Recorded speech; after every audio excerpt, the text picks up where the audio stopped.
আসসালামু আলাইকুম। আমি মোহাম্মদ সাদ বিন মাজ নাশিদ, বিবাহ এবং তালাক রেজিস্ট্রার বারানং কুমারীগঞ্জ ইউনিয়ন, গোবিন্দগঞ্জ, গাইবান্ধা এবং apprentice lawyer, Gaibandha district and session court. আজকে আমি একটা বিষয় নিয়ে কথা বলবো, সেটা হচ্ছে আমাকে অনেকে জিজ্ঞাসা করেন যে আমি তো বিদেশে থাকি, আমার স্ত্রী বাসায় থাকে, পরকিয়া করে, অথবা অনেকেই হয়তো বাইরের বাইরে চাকরির জন্য থাকেন, তার স্ত্রীর অন্য হয়তো পুরুষের সাথে সম্পর্কর বিষয়টা থাকে।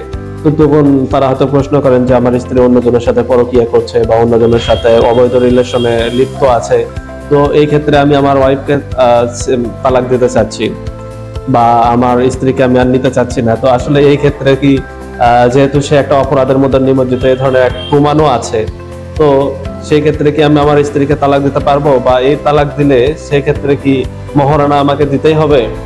এই বিষয়টি নিয়ে কোশ্চেন করে থাকেন।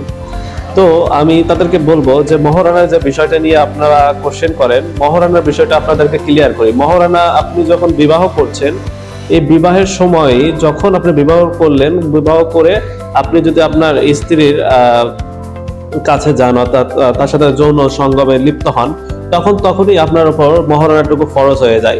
এর পরবর্তীতে আপনার স্ত্রী কি করলো না করলো, বা আদৌ করে কিনা, বা আপনার সাথে আপনার কথা শুনবে কিনা, এই বিষয়ের উপর কিন্তু মহারণাটুকু ডিপেন্ড করে না। অর্থাৎ মহারণা আপনি যখন বিবাহ করছেন তখনই আপনার উপর ওটা বাধ্যতামূলক হয়ে গেছে আইনগতভাবে এবং ধর্মীয়ভাবে। সুতরাং আপনার স্ত্রী যদি পরবর্তীতে পরকীয়াও করে, অন্য ছেলের সাথে অন্য কোনো সম্পর্কে লিপ্ত হয়, সেই ক্ষেত্রে কিন্তু আপনি এই অজুহাত দিতে পারবেন না। আপনার স্ত্রী কিন্তু আপনার থেকে যে মহারণাটুকু আছে, সেই মহারণাটুকু কিন্তু আদায় করে নিতে পারবে। তবে একটা কথা থাকে যে খরপোশের বিষয়, যেটা আপনারা তার জীবন ধারণ করার জন্য দিয়ে থাকেন।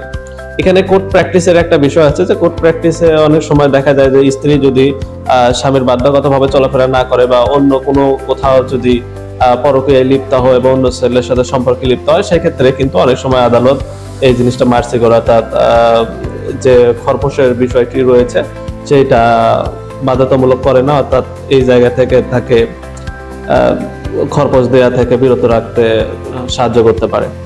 তো আশা করি আপনার প্রশ্নের উত্তর আপনারা পেয়ে গেছেন। পরবর্তীতে অন্য কোনো বিষয় নিয়ে, অন্য কোনো টপিক নিয়ে আবারও দেখা হবে। সে পর্যন্ত ভালো থাকবেন, সুস্থ থাকবেন এবং আমার জন্য দোয়া করবেন। আসসালামু আলাইকুম ওয়া রাহমাতুল্লাহি ওয়া বারাকাতুহু।